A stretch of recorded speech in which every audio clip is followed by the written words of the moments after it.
Hello and welcome back to Ganga Education. On this platform, you will find quality lectures relating to the field of law, competitive examination in legal domain, important legal facts and legal history, all explained in clear and structured manner. Criminology के इस lecture series में आज हम discuss करेंगे multiple factor theory.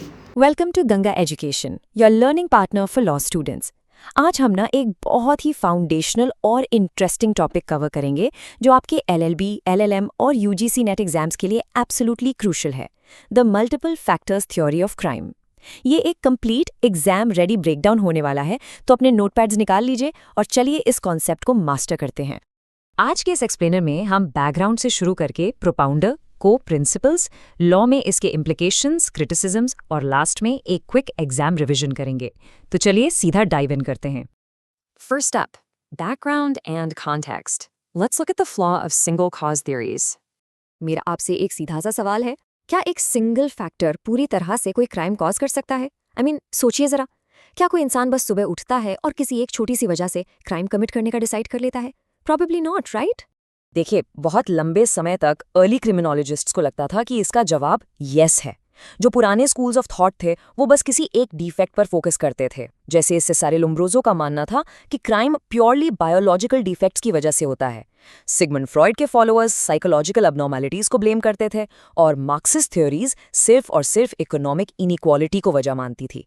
लेकिन modern criminology ने realise किया कि क्राइम इतना सिंपल नहीं है यार, ये एक्चुअली मल्टीपल कॉजेस का एक बहुत ही कॉम्प्लेक्स इंटरैक्शन है। Which brings us to our second section, Propounder and Definition. Enter Cyril Burt. अब ये पॉइंट बहुत इंपॉर्टेंट है, तो इसे अपने नोट्स में डेफिनेटली हाईलाइट कर लीजिए। मल्टीपल फैक्टर्स थ्योरी को सिरिल बर्ट ने 1944 में अपनी landmark book the young delinquent में प्रपोज किया था। आपके ऑब्जेक्टिव एग्जाम्स के लिए ये साल और इस बुक का नाम याद रखना एक कंप्लीट गेम चेंजर है। बर्ट ने बहुत सिंपल शब्दों में समझाया कि कोई एक सिंगल फैक्टर क्रिमिनल बिहेवियर को फुली एक्सप्लेन नहीं कर सकता। क्राइम ना हमेशा इंडिविजुअल, सोशल और सिचुएशनल कॉजेस के कॉम्बिनेशन का फाइनल रिजल्ट होता है। इन 5 स्लाइसेस को इंटरैक्टिंग फोर्सेस की तरह इमेजिन कीजिए। बर्ट ने एक्सप्लेन किया कि अगर कोई चोरी होती है तो वो सिर्फ गरीबी यानी इकोनॉमिक फैक्टर की वजह से नहीं होती। वो चोरी होती है क्योंकि गरीबी के साथ एक पुअर अपब्रिंगिंग, पर्सनल ग्रीड और चोरी करने की सिंपल अपॉर्चुनिटी एक साथ मिक्स हो जाती हैं। ये सारी फोर्सेस जब आपस में मिलती हैं तब जाकर एक क्रिमिनल एक्ट ट्रिगर होता है। Moving on to Section 3, Core Principles and Characteristics of this theory. इसके कुछ बेसिक फंडामेंटल्स हैं। पहला पॉइंट, ये थ्योरी इनक्रेडिबली फ्लेक्सिबल और टेंटेटिव है। ये हर केस पर कोई रिजिड एक्सप्लेनेशन नहीं थोपती। एग्जाम्पल के लिए, एक ही स्ट्रीट पर 2 लोग पिक पॉकेटिंग कर रहे हो सकते हैं, पर एक की वजह एक्सट्रीम पॉवर्टी हो सकती है और दूसरे की वजह थ्रिल सीकिंग साइकोलॉजी। सेकंड, इसकी यूनिवर्सल एप्लीकेबिलिटी है, चाहे आप इंडिया में क्राइम एनालाइज कर रहे हो या यूरोप में। और थर्ड, ये थ्योरी क्राइम को किसी एक सिंगल रूट सोर्स पर ब्लेम करने का आइडिया कंप्लीटली रिजेक्ट करती है।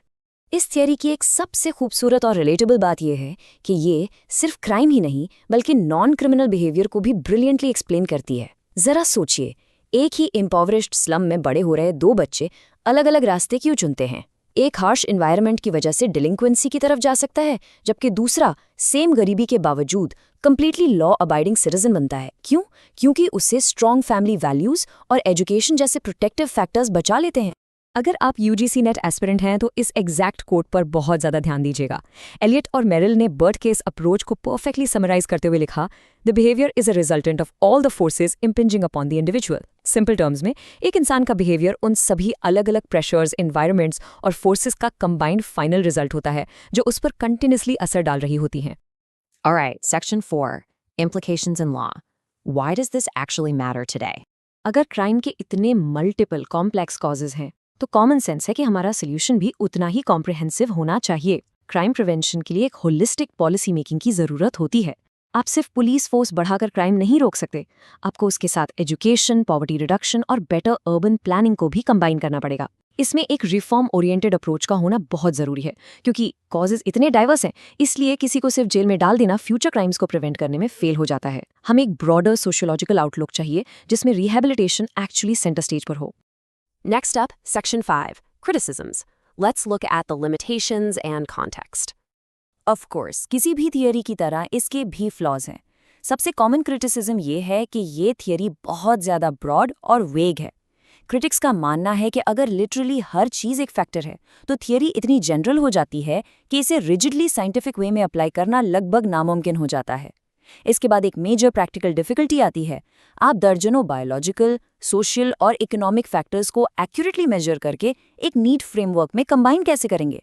और सबसे बड़ा सवाल, ये थियरी इस बेसिक प्रॉब्लम पर आकर फंस जाती है कि हम क्राइम को एक्चुअली डिफाइन कैसे करें, क्योंकि डेफिनेशन का शिफ्ट होना ही अपने आप में एक बहुत कॉम्प्लेक्स मुद्दा है। इंडियन फ्लैग होइस्ट करने की हिस्ट्री को देखिए। 1947 से पहले कॉलोनियल रूल के अंडर इसे लीगली एक क्राइम माना जाता था, बट पोस्ट 1947 ये एक डीपली पेट्रियोटिक एक्ट है। महात्मा गांधी और नेल्सन मंडेला जैसे हिस्टोरिकल जायंट्स के बारे में सोचिए। अपने अपने कॉलोनियल एराज में उन्हें ऑफिशियली क्रिमिनल्स की तरह जेल में डाला गया था। आज उन्हें ग्लोबली हीरोज की तरह सेलिब्रेट किया जाता है। जो एक्ट एक एरा में एंटी सोशल लगता है, वो दूसरे एरा में बिल्कुल अलग और शायद हीरोइक नजर आ सकता है। Finally, Section 6, Quick Exam Revision and Summary Points. चलिए इन एसेंशियल बुलेट पॉइंट्स को फटाफट रीकैप करते हैं। अपने LLB और LLM एग्जाम्स के लिए इन कीवर्ड्स को अपने दिमाग में छाप लीजिए। प्रोपाउंडर का नाम सिरिल बर्ट, ईयर 1944, बुक कौन सी थी? The young delinquent. और कोर आइडिया जो आपको एग्जाम में लिखना है, crime is equal to multiple interacting forces. इसके की ट्रेट्स हैं कि ये फ्लेक्सिबल है, यूनिवर्सल है और ये नॉन क्रिमिनल बिहेवियर को भी समझाती है। और इसकी मेन लिमिटेशन, ये बहुत ब्रॉड है और इसे साइंटिफिकली मेजर करना प्रैक्टिकली काफ़ी मुश्किल है। मैं आपको एक बहुत ही प्रोवोकेटिव थॉट के साथ छोड़ता हूं जिसे आप आज अपने नोट्स रिव्यू करते वक्त सोच सकते हैं। अगर क्राइम सच में in countless ever shifting factors का रिजल्ट है, तो क्या हम इसको कभी भी एक्यूरेटली प्रिडिक्ट कर सकते हैं? हमारे जस्टिस सिस्टम के लिए इसके क्या रियल वर्ल्ड इम्प्लीकेशंस हो सकते हैं? इस पर ज़रूर विचार कीजिए। आज जुड़ने के लिए बहुत शुक्रिया। Keep studying hard and for more such law lectures subscribe to Ganga Education. Thank you for watching this session. If you found this lecture useful, do like, share and subscribe to Ganga Education. Keep learning, keep growing and stay connected for more law lectures.